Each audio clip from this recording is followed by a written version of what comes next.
हरिः ओम व्यासाय भवनाशाय शेषाय गुणराशये हृद्याय शुद्धविद्याय मध्वाय च नमो नमः। नारायणाय परिपूर्णगुणार्णवाय विश्वोदय स्थितिलयो नेतिप्रदाय ज्ञानप्रदाय विबुधा सुरसौख्यदुःखसत्कारणाय वितताय नमो नमस्ते। ಶ್ರೀಗುರುಭ್ಯೋ ನಮಃ. ಹರಿಃ ಓಂ. ಹಿಂದಿನ ಪಾಠದಲ್ಲಿ ನಾವು ನೋಡಿದಂತೆ ಆ ಭೀಮಾರ್ಜುನರಿಬ್ಬರೂ ಕೂಡ ತಮ್ಮ ಭುಜಬಲ ಪರಾಕ್ರಮದಿಂದಾಗಿ ದ್ರುಪದನ ಸೈನ್ಯವನ್ನು ಗೆದ್ದು ದ್ರುಪದನನ್ನ ಅರ್ಜುನ ಬಂಧನ ಮಾಡಿದ. ಭೀಮಸೇನ ದೇವರಿಗೆ ಅರೆ ಕ್ಷಣದಲ್ಲಿ ಬಂಧನ ಮಾಡುವಂತಹ ಅವಕಾಶ ಇದ್ದರೂ ಕೂಡ ಅರ್ಜುನನ ಉತ್ಕರ್ಷ ಜಗತ್ತಿಗೆ ಗೊತ್ತಾಗಬೇಕು ಎನ್ನುವಂತಹ ಒಂದು ಹಿನ್ನೆಲೆಯಲ್ಲಿ ತಾವು ಬಂಧನ ಮಾಡದೇನೆ ಅರ್ಜುನನ ಮೂಲಕ ಬಂಧನವನ್ನು ಮಾಡಿಸ್ತಾರೆ. ಇಷ್ಟು ವಿಚಾರ ಆಗಿತ್ತು. ಇಂದು 87ನೇ ಶ್ಲೋಕದಿಂದಾಗಿ ಪ್ರಾರಂಭ. ದ್ರುಪದಂ ಸ್ಥಾಪಯಾಮಾಸುಹು. ದ್ರುಪದಂ ಸ್ಥಾಪಯಾಮಾಸ.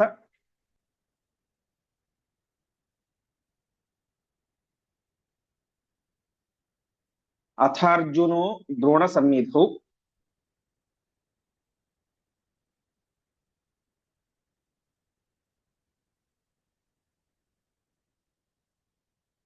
ಪಪ್ರಚ್ಛೈನಂ ತಥಾ ದ್ರೋಣಃ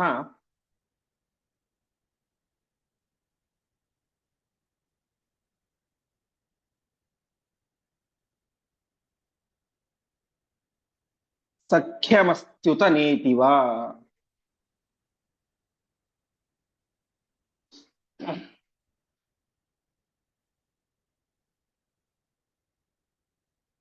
ಪದಚ್ಛೇದ. ದ್ರುಪದಂ ಸ್ಥಾಪಯಾಮಾಸ ಅಥ ಅರ್ಜುನಃ ದ್ರೋಣಸನ್ನಿಧೌ ಪಪ್ರಚ್ಛ ಏನಂ ತಥಾ ದ್ರೋಣಃ ಸಖ್ಯಂ ಅಸ್ತಿ ಉತ ನ ಇತಿ ವಾ. ಅರ್ಜುನ ದ್ರುಪದನನ್ನ ದ್ರೋಣ ಸನ್ನಿಧೌ ಸ್ಥಾಪಯಾಮಾಸ. ಹಿಂದೆ ನಾವು ಕೇಳಿದಂತೆ ದ್ರೋಣಾಚಾರ್ಯರು ಮತ್ತು ಯುಧಿಷ್ಠಿರ ನಿರೀಕ್ಷಕರಾಗಿ ನಿಂತಿದ್ದರು. ಯಾವಾಗ ದ್ರುಪದನನ್ನ ಬಂಧನ ಮಾಡಿ ಕರೆದುಕೊಂಡು ಬರ್ತಾರೆ ಅಂತ ನಿರೀಕ್ಷಣೆ ಮಾಡ್ತಾ ಕಾಯ್ತಾ ನಿಂತಿದ್ರು. ಅರ್ಜುನ ದ್ರುಪದನನ್ನ ಬಂಧನ ಮಾಡಿ ದ್ರೋಣಾಚಾರ್ಯರ ಹತ್ತಿರ ತಂದು ಸ್ಥಾಪಯಾಮಾಸ ನಿಲ್ಲಿಸಿದ. ಆಗ ದ್ರೋಣಾಚಾರ್ಯರು ಏನಂ ಪಪ್ರಚ್ಛ, ಏನಂದ್ರೆ ಇವನನ್ನ ದ್ರುಪದನನ್ನ ಪಪ್ರಚ್ಛ ಕೇಳ್ತಾರೆ. ಏನಂತ?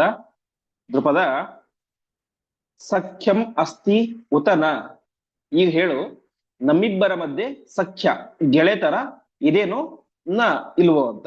ಅಂದ್ರೆ ಹಿಂದೆ ನಾವು ನೋಡಿದ್ವಿ, ದ್ರುಪದ ಹೇಳಿದ್ದ ಇಲ್ಲಿಯೇ ಗೆಳೆತನ, ನೀನ್ ಯಾರು ನಾನ್ಯಾರು, ನನ್ನ ಯೋಗ್ಯತೆ ಏನು ನಿನ್ನ ಯೋಗ್ಯತೆ ಏನು, ಹೋಗುವಂತ ಅವಮಾನವನ್ನು ಮಾಡಿದ್ದ. ನಮ್ಮಿಬ್ಬರ ಮಧ್ಯ ಗೆಳೆತನವೇ ಇಲ್ಲ ಅಂತ ಮಾತನಾಡಿದ್ದ. ಈಗ ಪ್ರತೀಕಾರವಾಗಿ ದ್ರೋಣಾಚಾರ್ಯರು ತಮ್ಮ ಶಿಷ್ಯರ ಮೂಲಕ ಅವನನ್ನ ಬಂಧನ ಮಾಡಿ ಕೇಳ್ತಾ ಇದ್ದಾರೆ, ದ್ರುಪದ ಹೇಳು ನಮ್ಮಿಬ್ಬರ ಮಧ್ಯ ಗೆಳೆತರ ಇದೇನೋ ಇಲ್ವೋ ಅಂತ.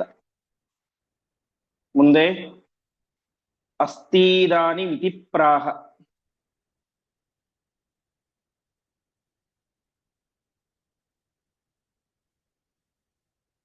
ದ್ರುಪದೋಂಗಿರ ಸ್ವಾಂ ವರಂ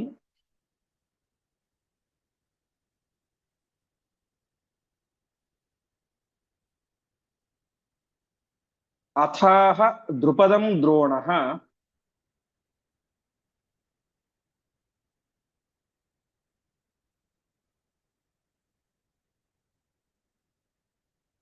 ಸಖ್ಯಮಿಚ್ಛೇ ಕ್ಷಯಂ ತವ.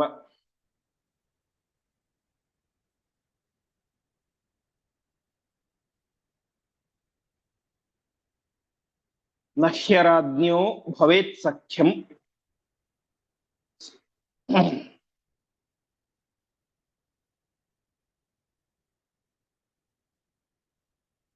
ತವೇತೀರಂ ಕೃತಂ ಮಯ.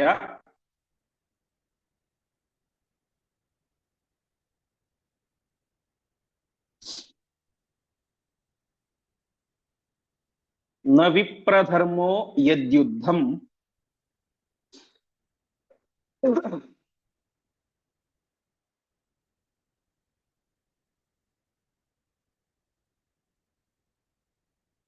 ಅತಸ್ತ್ವಂ ನಮಯಾ ಧೃತಃ.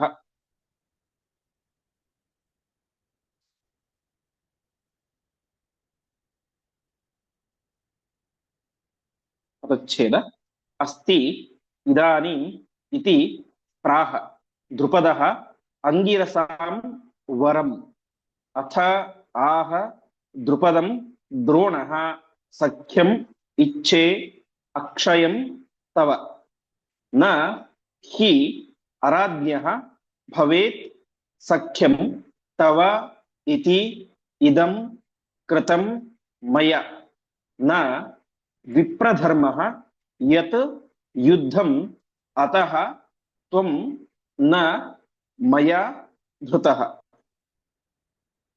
ಇಷ್ಟೆಲ್ಲ ಆಗಿದ್ದರೂ ಕೂಡ ದ್ರುಪದನಿಗೆ ಒಳಗಿನ ಅಹಂಕಾರ ಪೂರ್ತಿ ಕಡಿಮೆ ಆಗಿರಲಿಲ್ಲ. ದ್ರುಪದ ಹೇಳ್ತಾನೆ ಇದಾನೀಂ ಅಸ್ತಿ, ಈಗಿದೆ ಅಂತ ಹೇಳ್ತಾನೆ. ಇದಾನೀಂ ಏನಿದೆ, ನಮ್ಮಿಬ್ಬರ ಮಧ್ಯೆ ಸಖ್ಯ ಇದೆ, ಗೆಳೆತನ ಇದೆ ಅಂತ ದ್ರುಪದ ಹೇಳಿದ. ಆವಾಗ ಯಾರಿಗೆ ಹೇಳಿದ? ಅಂಗಿರಸಾಂ ವರಂ. ಅಂಗಿರಸ ವರ ಅಂತಂದ್ರೆ ಅಂಗಿರಸರ ವಂಶದಲ್ಲಿ ಬಂದಂತಹ ದ್ರೋಣಾಚಾರ್ಯರಿಗೆ, ಶ್ರೇಷ್ಠರಾದಂತಹ ದ್ರೋಣಾಚಾರ್ಯರಿಗೆ ಈಗ ನಮ್ಮ ಇಬ್ಬರ ಮಧ್ಯದಲ್ಲಿ ಗೆಳೆತನ ಇದೆ ಅಂತ ದ್ರುಪದ ಹೇಳಿದ. ಆವಾಗ ದ್ರೋಣಾಚಾರ್ಯರು ದ್ರುಪದನಿಗೆ ಹೇಳ್ತಾ ಇದ್ದಾರೆ, ನನಗೆ ಬೇಕಾದದ್ದೇನು ಗೊತ್ತಾ? ತವ ಅಕ್ಷಯಂ ಸಖ್ಯಮಿಚ್ಛೆ, ನನಗೆ ನಿನ್ನ ಜೊತೆಗೆ ಶಾಶ್ವತವಾದಂತಹ ಗೆಳೆತನ ಬೇಕು. ದ್ರುಪದ, ನನಗೆ ಬೇಕಾಗಿರುವುದೇನು? ನಿನ್ನ ಜೊತೆಗಿನ ಶಾಶ್ವತವಾದಂತಹ ಗೆಳೆತನ ಎಂಬುದಾಗಿ ದ್ರೋಣಾಚಾರ್ಯ ಹೇಳ್ತಾ ಇದ್ದಾರೆ. ಮತ್ತೆ ಹೇಳ್ತಾರೆ, ಅರಾಜ್ಞ ನ ಭವೇತ್ ಯುದ್ಧ ಅಂತ. ಅಂದ್ರೆ ನಿನ್ನ ಮಾತೇನು, ನಿನ್ನ ವಿಚಾರ ಏನು ಅಂತಂದ್ರೆ, ನೀನ್ ಯಾಕೆ ನನ್ನ ಗೆಳೆತನವನ್ನ ನಿರಾಕರಣೆ ಮಾಡಿದಿ? ನಾನು ರಾಜನಲ್ಲ, ದ್ರೋಣ ರಾಜನಲ್ಲ, ದ್ರುಪದ ರಾಜ.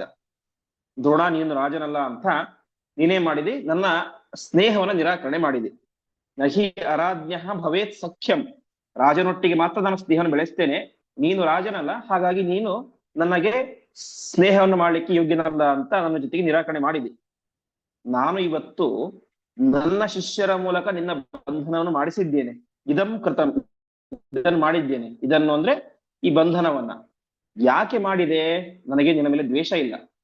ಮಾಡಿದ್ಯಾಕೆ ಅಂತಂದ್ರೆ, ನೀನು ಹೇಳಿದಿ ರಾಜರಲ್ಲದವರೊಟ್ಟಿಗೆ ನಾನು ಸಖ್ಯವನ್ನು ಮಾಡೋದಿಲ್ಲ ಅಂತ. ಆ ಕಾರಣಕ್ಕಾಗಿ ನಾನೇನ್ ಮಾಡಿದೆ? ನಿನ್ನ ಈ ಬಂಧನವನ್ನ ಮಾಡಿಸಿದೆ ನನ್ನ ಶಿಷ್ಯರ ಮೂಲಕ. ಅಲ್ಲ, ನೀನೇ ನೇರವಾಗಿ ಬಂದು ಯುದ್ಧ ಮಾಡ್ಬೋದಾಗಿತ್ತಲ್ಲ ಪ್ರಶ್ನೆ ಬಂದ್ರೆ, ಅದಕ್ಕೆ ದ್ರೋಣಾಚಾರ್ಯ ಹೇಳ್ತಾ ಇದ್ದಾರೆ, ನ ವಿಪ್ರಧರ್ಮ ಯತ್ ಯುದ್ಧಂ. ಯುದ್ಧ ಎಂಬುದು ಕ್ಷತ್ರಿಯರ ಧರ್ಮ. ಯುದ್ಧ ಅದು ಕ್ಷತ್ರಿಯರ ಧರ್ಮ, ನ ವಿಪ್ರಧರ್ಮ, ಬ್ರಾಹ್ಮಣರ ಧರ್ಮ ಅಲ್ಲ. ದ್ರೋಣಾಚಾರ್ಯ ಮನಸ್ಸು ಮಾಡಿದ್ರೆ ಕ್ಷಣಾರ್ಧದಲ್ಲಿ ದ್ರುಪದನ ಬಂಧನವನ್ನ ಮಾಡಬಹುದಾಗಿತ್ತು. ಅರ್ಜುನನಂತಹ ಮಹಾವೀರನನ್ನ ಜಗತ್ತಿಗೆ ಕೊಟ್ಟಂಥವರು ದ್ರೋಣಾಚಾರ್ಯರು. ಸಾವಿರಾರು ರಾಜಕುಮಾರರಿಗೆ ವಿದ್ಯೆಯನ್ನು ಹೇಳಿಕೊಟ್ಟಂತಹ ದೊಡ್ಡ ಗುರುಗಳು. ಅಂಥವರಿಗೆ ದ್ರುಪದನ ಮೇಲೆ ಯುದ್ಧ ಮಾಡಿ ಅವನನ್ನ ಬಂಧನ ಮಾಡೋದು ಅಥವಾ ಸೋಲಿಸೋದು ದೊಡ್ಡ ವಿಚಾರವೇ ಅಲ್ಲ. ಹಾಗಿದ್ದರೂ ಕೂಡ ಅವ್ರು ಯಾಕೆ ಯುದ್ಧ ಮಾಡ್ಲಿಲ್ಲ ಅಂತಂದ್ರೆ, ಅವರೇ ಹೇಳ್ತಾ ಇದ್ದಾರೆ, ನವಿಪ್ರಧರ್ಮ ಯದ್ ಯುದ್ಧಂ. ಯುದ್ಧ ಎಂಬುದು ಬ್ರಾಹ್ಮಣರ ಧರ್ಮ ಅಲ್ಲ. ಹಾಗಾಗಿ ನ ಮಯ ಧೃತಃ ತ್ವಂ, ತ್ವಂ ನೀನು ನನ್ನಿಂದಾಗಿ ಬಂಧನ ಮಾಡ್ಕೊಳ್ಳಿಲ್ಲ. ಯಾಕೆ ಅಂತಂದ್ರೆ ಅದು ಬ್ರಾಹ್ಮಣ ಧರ್ಮ ಅಲ್ಲ ಅಂತ.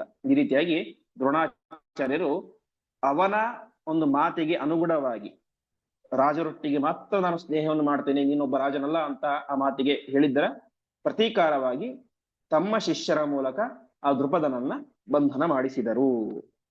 ಮುಂದೆ ಶಿಷ್ಯೈರೇತತ್ ಕಾರಿತಮ್ಮೆ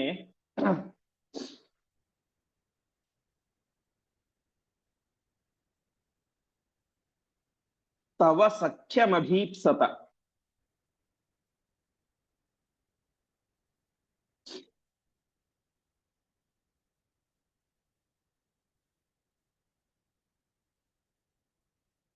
ಅತಃ ಸಖ್ಯಾರ್ಥಮೇವಾದ್ಯ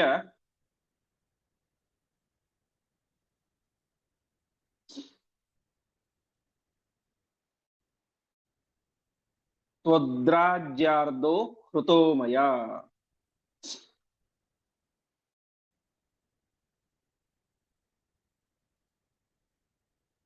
ಗಂಗಾಯಾಃ ದಕ್ಷಿಣೇ ಕೂಲೆ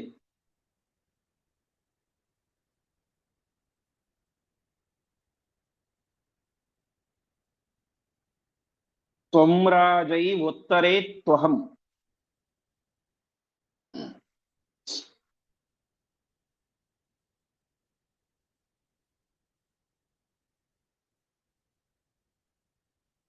ನಹ್ಯರಾಜತ್ವ ಏಕಸ್ಯ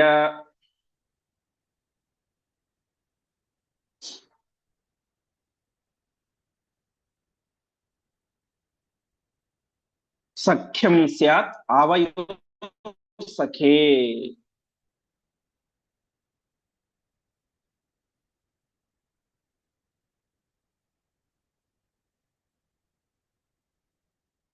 ಪದಚ್ಛೇದ ಶಿಷ್ಯೈಃ ಏತತ್ ಕಾರಿತಂ ಮೇ ತವ ಸಖ್ಯಂ ಅಭೀಪ್ಸತ ಅತಃ ಸಖ್ಯಾರ್ಥಂ ಏವ ಅದ್ಯ ತ್ವದ್ರಾಜ್ಯಾರ್ಥಃ ಕೃತಃ ಮಯ. ಗಂಗಾಯಾಃ ದಕ್ಷಿಣೆ ಕೂಲೆ ತ್ವಂ ರಾಜ ಏವ ಉತ್ತರೆ ತು ಅಹಂ ನ ಹಿ ಅರಾಜತ್ವೇ ಏಕಸ್ಯ ಸಖ್ಯಂ ಸ್ಯಾತ್ ಆವಯೋಃ ಸಖೇ. ಒಂದೇ ನಿಮಿಷ.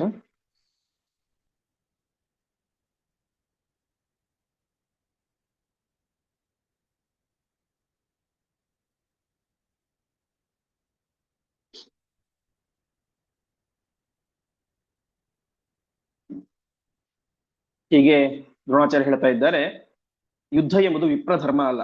ಹಾಗಾಗಿ ಏತತ್ ಶಿಷ್ಯೈಹಿ ಕಾರಿತಂ, ನಾನು ನಿನ್ನ ಬಂಧನವನ್ನ ನನ್ನ ಶಿಷ್ಯರ ಮೂಲಕ ಮಾಡಿಸಿದ್ದೇನೆ. ಅದಕ್ಕೆ ಬೇರೆ ಯಾವ ಕಾರಣವೂ ಇಲ್ಲ. ಕೇವಲ ತವ ಸಖ್ಯಮಭೀಪ್ಸತ. ದ್ರೋಣಾಚಾರ್ಯರು ಶುದ್ಧ ಅಂತ ಕನ್ನಡದವರು. ಅವರಿಗೆ ಬೇಕಾದದ್ದೇನೋ ದ್ರುಪದನ ರಾಜ್ಯವೋ ಆಸ್ತಿಯೋ ಪಾಸ್ತಿ ಏನೂ ಕೂಡ ಅಲ್ಲ. ಸ್ವಲ್ಪ ಪ್ರತೀಕಾರ ಬುದ್ಧಿ ಇದ್ದೇ ಇತ್ತು. ಆದರೆ ಪ್ರಧಾನವಾದಂತಹ ಉದ್ದೇಶ ದ್ರೋಣನ ಸ್ನೇಹ ಬೇಕು ಅಂತ.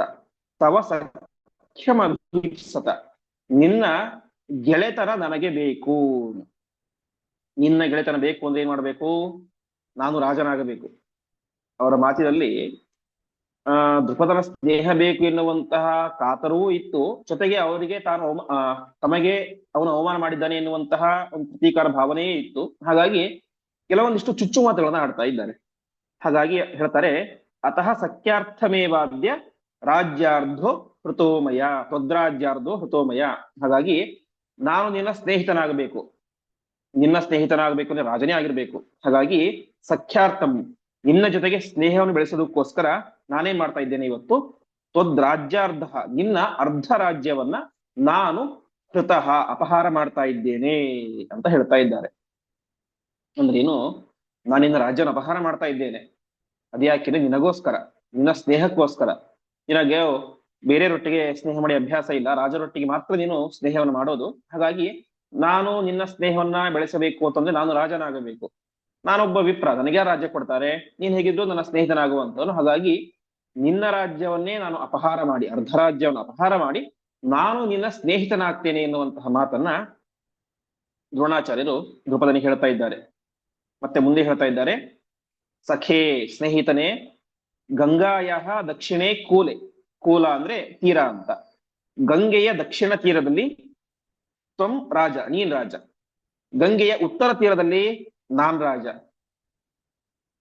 ಇದಕ್ಕೆ ಹೇಳ್ತಾ ಇದ್ದಾರೆ, ನಹ್ಯರಾಜತ್ವೇ ಏಕಸ್ಯ. ಯಾಕೆ ಅಂತಂದ್ರೆ ನೀನು ರಾಜನಾಗಬೇಕು, ನಾನು ರಾಜನಾಗಬೇಕು. ಯಾಕೆಂತಂದ್ರೆ ಏಕಸ್ಯ ಅರಾಜತ್ವೇ, ನಮ್ಮಿಬ್ಬರ ಒಳಗಡೆ ಒಬ್ಬ ರಾಜನಾಗದೆ ಹೋದ್ರೆ ಏನಾಗೋದಿಲ್ಲ, ಸಖ್ಯಂ ನ ಸ್ಯಾತ್, ನಮ್ಮಿಬ್ಬರ ಮಧ್ಯೆ ಸ್ನೇಹ ಉಳಿಯೋದಿಲ್ಲ. ದ್ರೋಣಾಚಾರ್ಯರಿಗೆ ಅವರ ಸಾಮರ್ಥ್ಯ ಭಾರಿ ಇತ್ತು. ಸ್ವಯಂ ದ್ರುಪದನನ್ನೇ ಬಂಧನ ಮಾಡಿಬಿಟ್ಟಿದ್ದಾರೆ.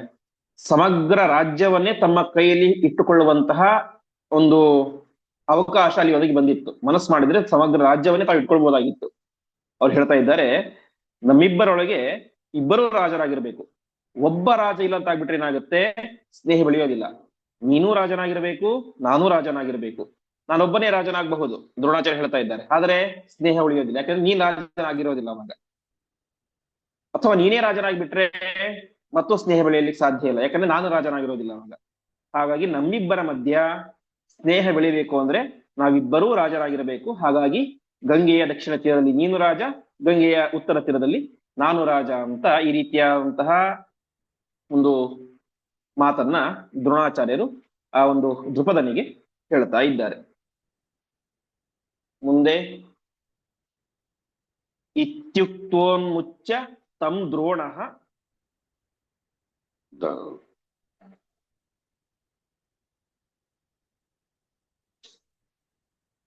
ರಾಜ್ಯಾರ್ಧಂ ಗೃಹ್ಯ ಚಾಮುತಃ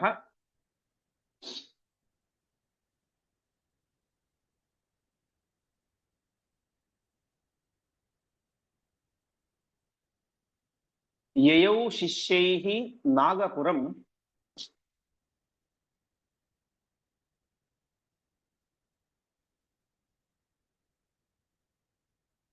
ನ್ಯವಸತ್ ಸುಖಮತ್ರ ಚ.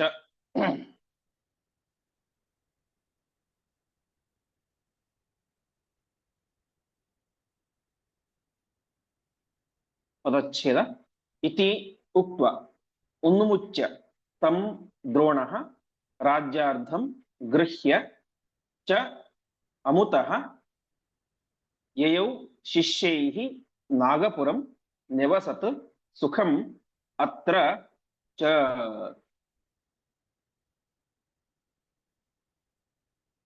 ಒಂದೇ ನಿಮಿಷ.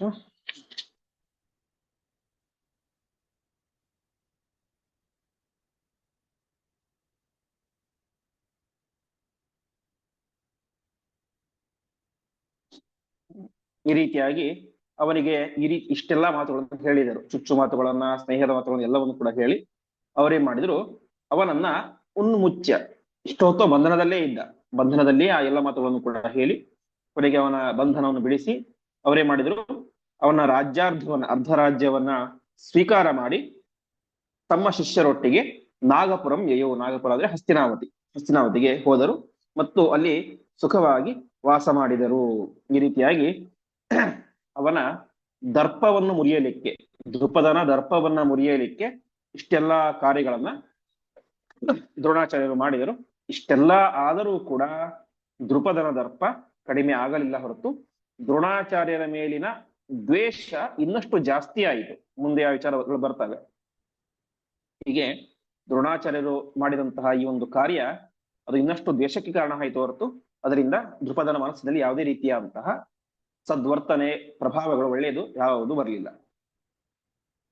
ಮುಂದೆ ಬ್ರಾಹ್ಮಣ್ಯ ತ್ಯಾಗಭೀರು ಸನ್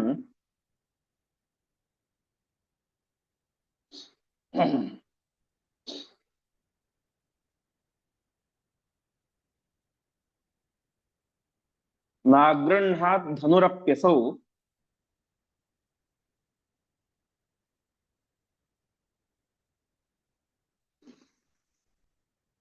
ಧಾರ್ತರಾಷ್ಟ್ರೈಸ್ತು ಭೀಮಸ್ಯ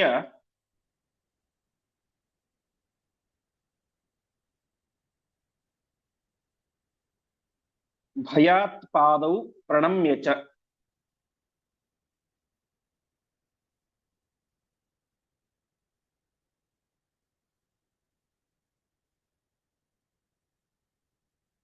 ಶರಣಾರ್ಥಂ ಯಾಚಿತತ್ವಾತ್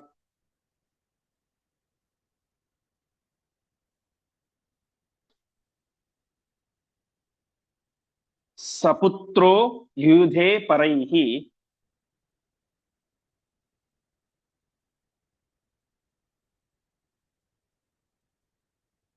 ಏವಂ ಹರಿಚ್ಛಯೈವಾಸೌ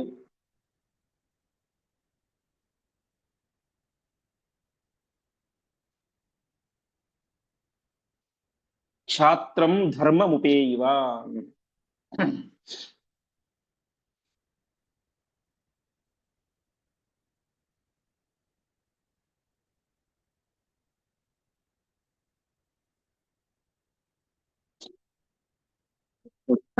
ಪದಚ್ಛೇದ. ಬ್ರಾಹ್ಮಣ್ಯ ತ್ಯಾಗಭೀರು ಸನ್ ನ ಅಗೃಹಾತ್ ಧನುಃ ಅಪಿ ಅಸೌ ಧಾರ್ತರಾಷ್ಟ್ರೈಃ ತು ಭೀಮಸ್ಯ ಭಯಾತ್ ಪಾದೌ ಪ್ರಣಮ್ಯ ಚ. ಶರಣಾರ್ಥಂ ಯಾಚಿತತ್ವಾತ್ ಸಪುತ್ರಃ ಯುಯುಧೆ ಪರೈಃ ಏವಂ ಹರಿಚ್ಛಯ ಏವ ಅಸೌ ಕ್ಷಾತ್ರಂ ಧರ್ಮಂ ಉಪೇಯಿವಾನ್. ಈ ರೀತಿಯಾಗಿ ದ್ರೋಣಾಚಾರ್ಯರು ಹಿಂದೆ ಹೇಳಿದಂತೆ ನ ವಿಪ್ರಧರ್ಮೋ ಯದ್ಯುದ್ಧಂ ಅಂತ, ಯುದ್ಧ ಅದು ವಿಪ್ರಧರ್ಮ ಅಲ್ಲ ಅಂತ. ಹೀಗೆ ಬ್ರಾಹ್ಮಣ್ಯ ತ್ಯಾಗ ಭೀರುಸ್ಸಂ, ತಾವು ಒಂದು ವೇಳೆ ಬಿಲ್ಲು ಬಾಣಗಳನ್ನು ಹಿಡಿದುಕೊಂಡು ಗದೆಯನ್ನು ಹಿಡಿದುಕೊಂಡು ಯುದ್ಧ ಮಾಡಿದರೆ ಅದರಿಂದ ಏನಾಗುತ್ತೆ, ಬ್ರಾಹ್ಮಣ್ಯವನ್ನು ಬಿಟ್ಟು ಹೋದಂತೆ ಆಗುತ್ತೆ. ಆ ಒಂದು ಬ್ರಾಹ್ಮಣ್ಯ ತ್ಯಾಗ ಭೀರುಹು, ಭೀರು ಅಂದ್ರೆ ಹೆದರೋದು ಅಂತೆ, ಧರ್ಮಾಚರಣೆಗೆ ಹೆದರ್ಬೇಕು ಅಂತೆ. ನಮ್ಮಿಂದ ಧರ್ಮಾಚರಣೆ ನಡೆಯದೆ ಹೋದರೆ ನಾನು ಧರ್ಮ ಭ್ರಷ್ಟನಾಗ್ತೇನೆ ಅಂತ ಹೆದರಬೇಕು. ಆ ರೀತಿಯಾಗಿ ದ್ರೋಣಾಚಾರ್ಯರು ತಮ್ಮ ಬ್ರಾಹ್ಮಣ್ಯ ಧರ್ಮವನ್ನು ಬಿಡುವಂತಹ ಹೆದರಿಕೆಯಲ್ಲಿ ತಾವೇ ಮಾಡಲಿಲ್ಲ. ಧನುಹು ನಾಗೃಹಾತ್, ಯಾವತ್ತೂ ಕೂಡ ಧನುಸ್ಸನ್ನ ಹಿಡಿಯಲಿಲ್ಲ ಅಥವಾ ಯುದ್ಧಗಳನ್ನ ಮಾಡಲಿಲ್ಲ ಅಂತ. ಅಲ್ಲ, ಮುಂದೆ ನಾವು ಯುದ್ಧದಲ್ಲಿ ನೋಡ್ತೇವೆ, ದ್ರೋಣಾಚಾರ್ಯರು ಬಿಲ್ಲು ಬಾಣಗಳನ್ನು ಹಿಡಿದುಕೊಂಡು 16ರ ತರುಣನಂತೆ ಪಾಂಡವರ ಸೈನಿಕರನ್ನ ಸಂಹಾರ ಮಾಡಿದರು ಎಂಬುದಾಗಿ ಕೇಳ್ತೇವೆ ಯುದ್ಧದಲ್ಲಿ, ಮಹಾಭಾರತ ಯುದ್ಧದಲ್ಲಿ. ಅವಾಗ ಯಾಕೆ ಹಿಡಿದ್ರು, ಇವಾಗ ಯಾಕೆ ಹಿಡಿಯಲಿಲ್ಲ ಅಂತಂದ್ರೆ ಅದಕ್ಕೆ ಆಚಾರ್ಯರು ನಿರ್ಣಯವನ್ನು ಕೊಡ್ತಾ ಇದ್ದಾರೆ. ಆವಾಗ ಮುಂದೆ ಮಹಾಭಾರತ ಯುದ್ಧದ ಸಂದರ್ಭದಲ್ಲಿ ಯಾಕೆ ದ್ರೋಣಾಚಾರ್ಯರು ಬಿಲ್ಲು ಬಾಣಗಳನ್ನು ಹಿಡಿದುಕೊಂಡು ಯುದ್ಧವನ್ನು ಮಾಡಿದ್ರು ಅಂತಂದ್ರೆ, ಧಾರ್ತರಾಷ್ಟ್ರೈಸ್ತು ಭೀಮಸ್ಯ ಭಯಾತ್ ಪಾದೌ ಪ್ರಣಮ್ಯಚ. ಅಲ್ಲಿ ಏನಾಗಿತ್ತು, ಧಾರ್ತರಾಷ್ಟ್ರ ಅಂದ್ರೆ ದುರ್ಯೋಧನಾದಿಗಳು, ಅಂದ್ರೆ ಅಲ್ಲಿ ಏನಾಗಿತ್ತು, ವಾಸ್ತವಿಕವಾಗಿ ಭೀಮಸೇನ ದೇವರು ಶಪಥವನ್ನ ಮಾಡ್ತಾರೆ, ಯುದ್ಧದಲ್ಲಿ 100 ಜನ ಕೌರವರನ್ನ ನಾನು ಸಂಹಾರ ಮಾಡ್ತೇನೆ ಅಂತ. ಈ ಮಾತನ್ನ ಕೇಳಿ ದುರ್ಯೋಧನಿಗೆ ಭಾರಿ ಹೆದರಿಕೆ ಆಗ್ಬಿಡುತ್ತೆ. ಭಾರಿ ಹೆದರಿಕೆಯಾಗಿ ಅವನೇ ಮಾಡ್ತಾನೆ, ನೇರವಾಗಿ ದ್ರೋಣಾಚಾರ್ಯರ ಹತ್ತಿರ ಹೋಗ್ತಾನೆ. ದ್ರೋಣಾಚಾರ್ಯರ ಕಾಲಿಗೆ ಬಿದ್ದು ಪ್ರಾರ್ಥನೆ ಮಾಡ್ಕೊಳ್ತಾನೆ, ನೀವೇನ್ ಮಾಡ್ತಿರೋ ಗೊತ್ತಿಲ್ಲ, ನೀವು ನಮ್ಮ ಪರವಾಗಿ ಯುದ್ಧ ಮಾಡಿ ಆ ಪಾಂಡವರನ್ನ ಸೋಲಿಸಬೇಕು, ಕೊಲ್ಲಬೇಕು ಅಂತ. ಹಾಗಾಗಿ ಎಷ್ಟು ಹೇಳಿದ್ರು ಕೂಡ ಕೇಳೋದಿಲ್ಲ. ಹೀಗೆ ಧಾರ್ತರಾಷ್ಟ್ರೈಸ್ತು ಭೀಮಸ್ಯ ಭಯಾತ್, ಭೀಮಸೇನ ದೇವರ ಹೆದರಿಕೆಯಿಂದಾಗಿ ಅವನು ಪಾದವು ಪ್ರಣಮ್ಯ, ಪಾದಗಳಿಗೆ ಬಿದ್ದು ಶರಣಾರ್ಥಂ, ನೀವು ನಮಗೆ ನೀವೇ ಶರಣು, ನೀವು ರಕ್ಷಣೆ ಮಾಡದೆ ಹೋದ್ರೆ ನಾವು ಉಳಿಲಿಕ್ಕೆ ಸಾಧ್ಯನೇ ಇಲ್ಲ ಅಂತ ಅವರ ಪಾದಕ್ಕೆ ಬಿದ್ದು ತಾವು ಏನ್ ಮಾಡ್ತಾರೆ, ದುರ್ಯೋಧನಾದಿಗಳು ಪ್ರಾರ್ಥನೆಯನ್ನು ಮಾಡ್ತಾರೆ ಭೀಮಸೇನ ದೇವರ ಮೇಲಿನ ಹೆದರಿಕೆಯಿಂದಾಗಿ. ಈ ಒಂದು ಹಿನ್ನೆಲೆಯಲ್ಲಿ ಮತ್ತು ಅವರ ಉಪೃತಿಯಿಂದ ಹಿನ್ನೆಲೆಯಲ್ಲಿ ಅಲ್ಲಿ ಏನಾಯ್ತು, ಸಪುತ್ರ ಯೂಧೆ ಪರೈಹಿ, ತಾವು ಮಾತ್ರ ಅಲ್ಲ ಸಪುತ್ರ ಮಗನಾದಂತಹ ಅಶ್ವತ್ಥಾಮಾಚಾರ್ಯರೊಟ್ಟಿಗೆ ಸೇರಿಕೊಂಡು ಅವರೇನ್ ಮಾಡಿದ್ರು, ಪರೈಹಿ ಯೂಧೆ, ಪಾಂಡವರೊಟ್ಟಿಗೆ ಯುದ್ಧವನ್ನ ಮಾಡಿದರು. ಈಗ ಯುದ್ಧವನ್ನು ಮಾಡಲಿಲ್ಲ, ಧನುಸ್ಸನ್ನ ಕೈಗೆ ಎತ್ತಿಕೊಳ್ಳಿಲ್ಲ. ಯಾಕೆ, ತಮ್ಮ ಬ್ರಾಹ್ಮಣ್ಯವನ್ನ ಮುರಿದ ರೀತಿ ಆಗುತ್ತೆ ಅಂತ. ಅದೇ ಮುಂದೆ ಆ ಬಿಲ್ಲು ಬಾಣಗಳನ್ನು ಹಿಡಿದುಕೊಂಡು ಪಾಂಡವರ ಸೈನ್ಯದ ರುಂಡ ಚಂಡಾಡಿದರು. ಅದ್ಯಾಕೆ, ದುರ್ಯೋಧನ ಪಾದಕ್ಕೆ ಬಿದ್ದು ಪ್ರಾರ್ಥನೆ ಮಾಡಿದ್ದರಿಂದಾಗಿ ಇಷ್ಟು ಮಾಡಿದ್ರು.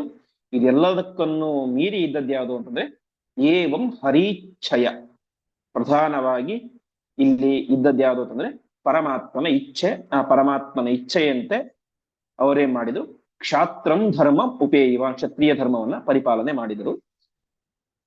ಈ ರೀತಿಯಾಗಿ ದ್ರೋಣಾಚಾರ್ಯರು ಒಟ್ಟಿನಲ್ಲಿ ತಮ್ಮ ಶಿಷ್ಯರ ಮೂಲಕ, ಅರ್ಜುನನ ಮೂಲಕ ದೃಪದನ ಬಂಧನವನ್ನ ಮಾಡಿಸಿದರು ಮತ್ತು ಅವನ ದರ್ಪವನ್ನು ಕಳೆದು ಅವನನ್ನ ಬಿಟ್ಟು ಕೊಟ್ಟರು. ಮುಂದೆ ದೃಪದಸ್ತು ದಿವಾರಾತ್ರಂ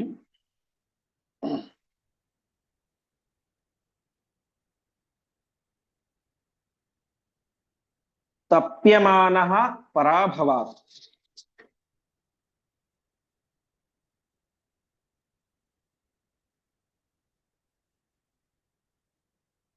ಭೀಮಾರ್ಜುನ ಬಲಂ ದೃಷ್ಟ್ವಾ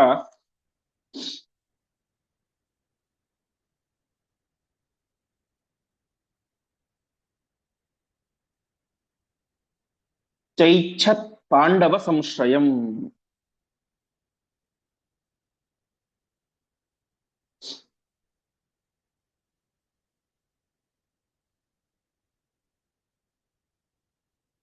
ಸಂಬಂಧೀತ್ಯರ್ಜುನ ವಚಃ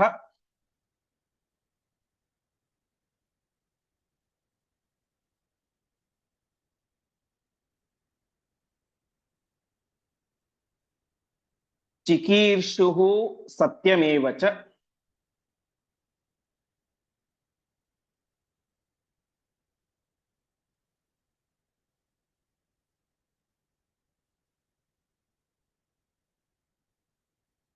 ಮಾರ್ದವಂ ಚಾರ್ಜುನೇ ದೃಷ್ಟ್ವಾ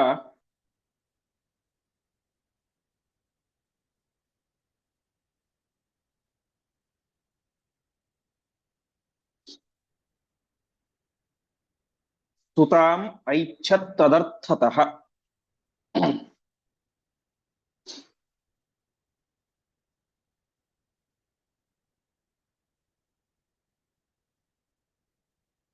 ಪದಚ್ಛೇದ.